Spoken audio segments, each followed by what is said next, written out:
Molt bones, benvinguts un dia més al territori de la bèstia de Krull.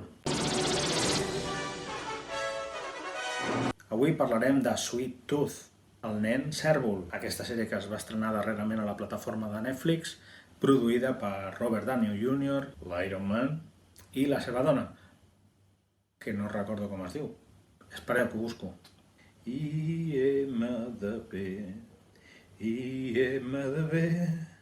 mira que ens salves la vida, mira tu que bé, IMDb. Sweet Tooth, mira, el primer que surt,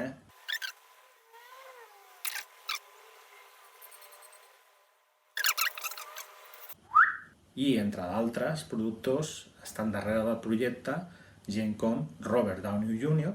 o la seva dona, Susan Downey. Llavors, Sweet Tooth, el nen cèrvol. Què podem dir d'aquesta sèrie? Hi ha gent que l'ha qualificat d'una sèrie molt pandèmica. Doncs sí, bàsicament perquè tot ve provocat per una pandèmia, per un virus. Els còmics no els he llegit, llavors no puc comparar. Tinc la sensació, pel poc que he pogut veure dels còmics, que tenen pinta de ser bastant més foscos que la sèrie, i potser el que s'ha fet en la sèrie és, no diria adulcorar, dulcificar, baixar el target una miqueta de la sèrie, i el que tenim és una sèrie que acaba sent una mica familiar, no? Per tots els públics, inclús, i aquí ja parlo per gust propi, diria que inclús extremadament infantil, des de la meva perspectiva, des dels meus gustos, evidentment. La sèrie està bé? Sí, és una sèrie entretinguda, et va enganxant, et vas interessant pels personatges. He de dir que el nen protagonista és espectacular, ho fa de conya. Es menja qualsevol altre actor que surti en plano quan està ell. Realment és un encert brutal en quant a càsting. La veritat és que diria que un gran percentatge dels actors que surten a la sèrie són poc coneguts, o almenys no han fet sèries o pel·lícules que jo ara mateix recordi amb gran rellevància. Sí que són cares que et sonen, els has vist en algun altre projecte. Així doncs, la sèrie, 5 cèntims molt ràpids. Hi ha hagut una pandèmia, s'ha escampat per tot el món, la societat està palmant, no sé de què em sona això, moltíssima gent en el món està morint, bàsicament com gairebé totes les pel·lícules o sèries que acaben partint d'una pandèmia per acabar generant tota una trama, una ficció de molts tipus, com per exemple el Walking Dead o qualsevol altre que s'hagi pogut fer. Llavors, com a sèrie pandèmica, amb els temps que hem estat vivint darrerament, doncs, fa que connectem molt directament amb el patiment dels personatges. Bàsicament, el nen és algú especial, hi ha un personatge que se l'ha endut enmig de la muntanya per allunyar-se de tot el caos que s'està desenvolupant en tot el món, que li farà de pare, cuidarà d'ell, aïllant-lo de tot el món, bàsicament fins que el nen, arribat a un moment determinat de la història, acabarà sortint del seu espai protegit i acabarà vivint una sèrie d'aventures i trobant-se amb moltíssims personatges al llarg del camí, no? Diguem que com a sèrie apocalíptica tampoc és que sorprengui excessivament, és un déjà vu continu. Ja hem vist massa d'això i la sèrie no pretén mostrar res de diferent que no hagin pogut veure qualsevol altra pel·lícula o sèrie. Tampoc busca ser un Mad Max, tampoc pretén ser un Walking Dead, perquè no, diguem que no hi ha uns monstres X que estiguin perseguint a la humanitat. Bàsicament és gran part de la humanitat que s'han convertit en els monstres, que són, si no recordo malament, els darrers homes, una facció militar que s'ha erigit en protectora del que queda de la humanitat i que està obsessionada en, per una banda, trobar la cura de la suposada pandèmia i després destruir, caçar a tots aquells híbrids que han començat a néixer a partir del moment que es va començar a escampar el virus. Llavors, com està tot relacionat i consideren que aquests híbrids, que són monstres, que són quimeres de la natura, els que creuen que són els culpables de la pandèmia, que són com si la història de la IA del doctor Moreau s'hagués escampat per tot el món, no? En el mateix moment que comença a escampar-se el virus, tots els nous naixements resulta que són híbrids. L'únic que t'acaben explicant al final de la temporada és que hi ha una científica que ha experimentat amb unes suposades bactèries, virus, un material estrany que han trobat a les profunditats, no sé si de l'Antàrtida o de l'Alaska, no me'n recordo. Això fa pensar directament en Enigma d'Otro Mundo, amb La Cosa de John Carpenter, que és la que tenim més recent, tot i que de La Cosa del Carpenter tenim un remake, bueno, no era un remake, sí, és veritat, era com una preqüela, que al mateix temps era un remake. Coses rares que es fan avui dia amb les pel·lícules quan vols tornar a recuperar el material antic. Una cosa estranya perquè, en el fons, Carpenter, quan va fer el remake de La Cosa, havien passat com més de 30 anys, probablement, entre la pel·lícula original i la que va fer Carpenter, i realment va impactar tothom, i és una pel·lícula que s'ha quedat gravada a la ment de tota la gent que la va veure, inclús de la gent que la pot descobrir avui dia si no l'havia vist mai, no? En canvi, el remake que es va fer, tot i ser una pel·lícula molt digna, i al final no deixava de ser com una espècie d'un híbrid entre el que era la pel·lícula original de Carpenter i al mateix temps un intent de fer una preqüela, no? És com un experiment una miqueta estrany que potser no acaba de funcionar. Al cap dels anys és una pel·lícula que probablement la veus i funciona molt bé, però clar, quan es va estrenar, la gent que era molt defensora de la cosa original de Carpenter probablement no van acabar d'entendre aquest moviment, no? El que estaria bé és que si algun dia es torna a fer una altra versió de la cosa, es faci un salt en quant a la història, o sigui, realment sigui una actualització potent. Amb el remake de fa pocs anys això no va passar, perquè bàsicament era com veure un altre cop la pel·lícula de Carpenter, una miqueta més ben feta i potser amb una resolució de guió menys interessant que la de Carpenter, precisament. Ups, però paro, que ja se m'estava anant una miqueta l'olla una altra vegada, com em passa sempre, a parlar d'altres coses que no tocaven. O potser sí, no ho sé. Bé, em fa pensar també una mica en la sèrie Helix, una sèrie que només va tenir 2 temporades, però una sèrie molt interessant, sobre uns científics que estaven a l'Antàrtida investigant també un virus, i era una sèrie que és una pena que no s'hagués acabat desenvolupant més, perquè realment hi havia molt bon material allà darrere. Probablement hi ha sèries que a vegades s'estrenen en el moment equivocat, en el sentit de que potser el públic no està encara preparat per aquella història, no? Bueno, i dale, que se me'n va l'olla, Sweet Tooth. Què tenim? Doncs tenim aquest panorama apocalíptic. Cap al final sí que acabes veient algun petit flashback que t'explica una mica la història d'algun dels altres personatges que han anat apareixent al llarg de la sèrie i una miqueta també per entendre què ha provocat tot el que està passant. Tampoc entrant gaire en detall, entrant lo justet. Imagino que si fan una segona part acabaran inclús desenvolupant la història d'alguns personatges, inclús del paio, que és el més xungo, el jefe dels últims homes, que segueix el clitxer de dolent de pel·lícula apocalíptica de dalt a baix. És una sèrie molt fórmula. Insisteixo que com no conec el còmic, no puc saber ben bé què coses les han traslladat literalment i quines són aportacions a l'hora de realitzar la sèrie, no? La qüestió és que la sèrie té un aire de conte infantil. Inclús té la figura del narrador, no? del conte clàssic. A mi em recorda una mica una sèrie Catastròfiques desditges, que és una sèrie que també es pot veure a Netflix i que adapta una sèrie de llibres molt xulos, infantils, però no tant, i que tenia aquest punt de conte, no? Diguem que aquesta sèrie, la del nen cèrvol, té com una base fosca, però al final el tractament diria que és com molt naïf, és molt infantil. Jo crec que és una sèrie que agrada als petits.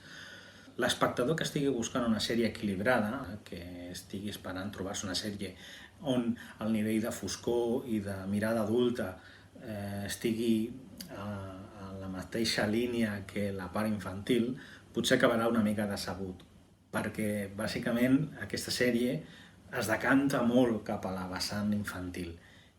Inclús segons va avançant la sèrie, la caricatura dels personatges cada vegada és més pròpia d'un conte molt infantil. Hi ha pel·lícules de Disney que són molt més adultes i fosques que aquesta sèrie. Per exemple, Bambi. I no sé per què hauria dit Bambi. Bueno, sí, és veritat, Bambi, el nen Bambi. Diguem que podríem considerar que aquesta sèrie és com una versió apocalíptica de Bambi, però amb éssers mutants, amb quimeres mutants. Tenim aquesta base en la que el personatge és com fruit d'un experiment i ja veurem si ens explicaran què dimonis ha passat perquè al final acabin naixent tot d'híbrids arreu del món. Perquè això sí que no t'ho expliquen, això es queda completament penjat. he de dir que la sèrie a mi se m'ha anat fent una miqueta farragosa de veure segons ha anat avançant la cosa. Tot i que, clar, estava interessat pels personatges perquè li vas agafant carinyo als protagonistes i vols veure com acabarà la cosa. Però si he de ser sincer, considero que el ritme de la sèrie va decaient segons van avançant els episodis. Tot i així, la veritat és que al final et quedes amb ganes de veure la segona temporada. Ja veurem què passarà quan l'estreni Netflix.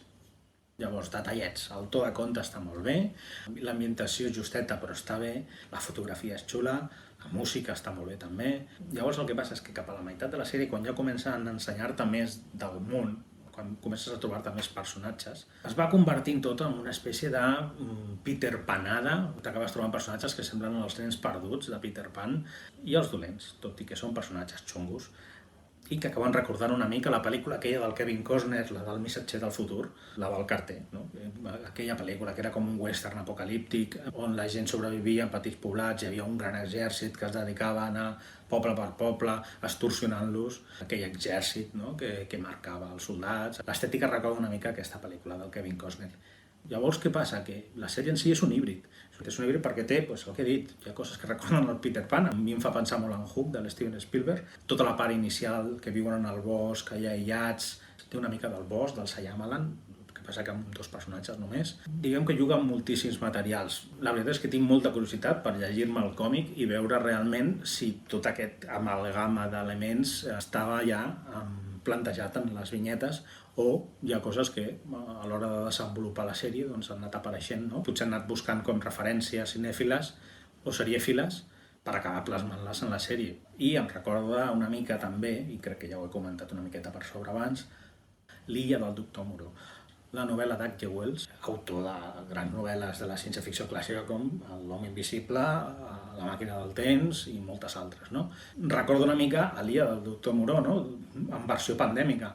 Llavors aquí aquest tema dels científics que experimenten, que acaben creant híbrids entre homes i humans, directament és L'illa del doctor Moreau. I clar, llavors arribem a la part que seria la més interessant si no fos perquè, i aquí ja parlo per gustos personals, això és cap al final de la temporada ja, quan comencen a aparèixer els primers híbrids, perquè bàsicament durant tota la sèrie només hem vist el nen cèrvol, els altres pràcticament, crec recordar que no surten. Bueno, sí, surt la noieta, la Peggy. Llavors, fins al final, pràcticament no comencen a sortir, de fet no sé si és el penúltim o directament l'últim, on surten alguns personatges més. I és on arribem directament al punt més infantil de la sèrie, perquè quan surten tots els nens híbrids semblen nens disfressats de carnaval. Menys un que sembla un ninot sortit dels Muppets. Llavors tot això està molt bé, però clar, depenent del tipus d'expectatives que poguessis tenir per la sèrie, potser acaba decepcionant una mica, perquè te n'adones que realment és un conte molt infantil. I això no és res negatiu, simplement són factors que determinen quin és el públic més idoni per gaudir d'aquesta sèrie. Algú que esperi una sèrie més adulta, probablement el que passarà és que acabi deixant la sèrie als primers episodis. I què més? Què més? Perquè he parlat de L'illa del doctor Moreau. Sí, clar, L'illa del doctor Moreau. Això fa pensar directament, i aquí ja foto un parèntesis d'aquests una miqueta bojos que faig jo i començo a enfilar-me per les parets parlant d'algú que potser no tenia res a veure amb la sèrie de la que estàvem parlant. Per què ho dic això? Pel tema de L'illa del doctor Moreau. Però no ben bé per l'H.G. Wells, sinó perquè, llavors, aquí és on vull parlar de les pel·lícules de Spider-Man protagonitzades per Andrew Garfield i l'Emma Stone. Per què, direu? Perquè jo tinc una teoria amb aquestes pel·lícules i és el fet de que a la primera part sortia el lagarto, no? I a la segona l'Electro, el rinoceront i el Duende Verde.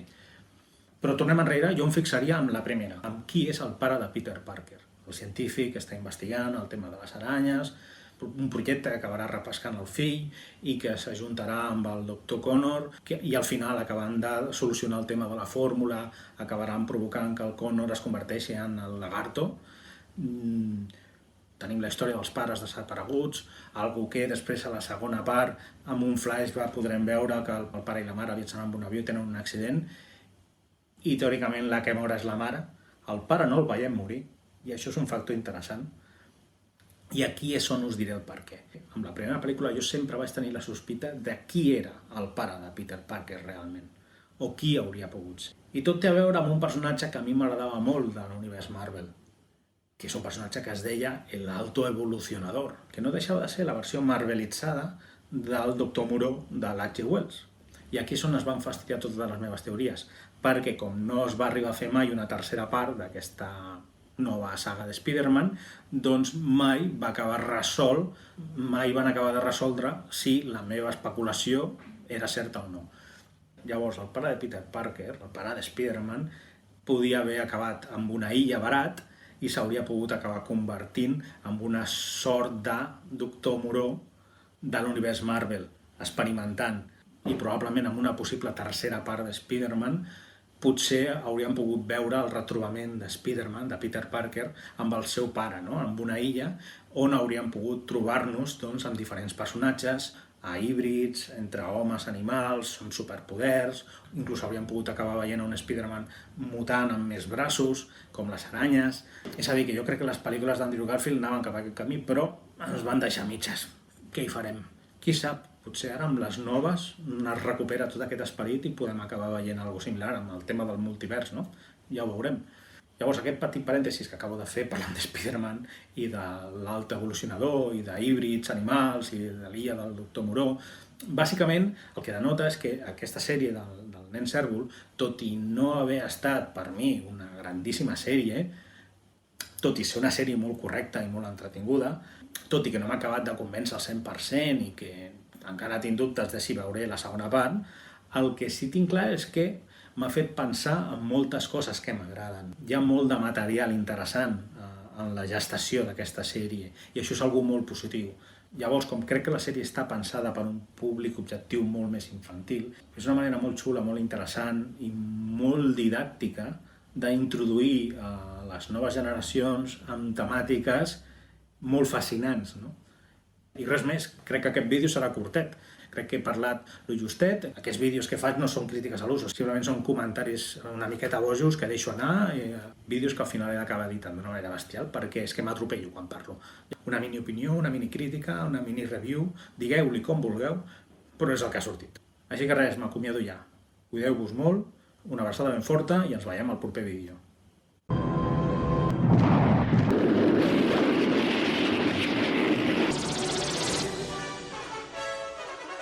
Us espero un altre dia aquí al territori de la bèstia de Krull. La bèstia de Krull! La bèstia de Krull! La bèstia de Krull! La bèstia de Krull! La bèstia de Krull!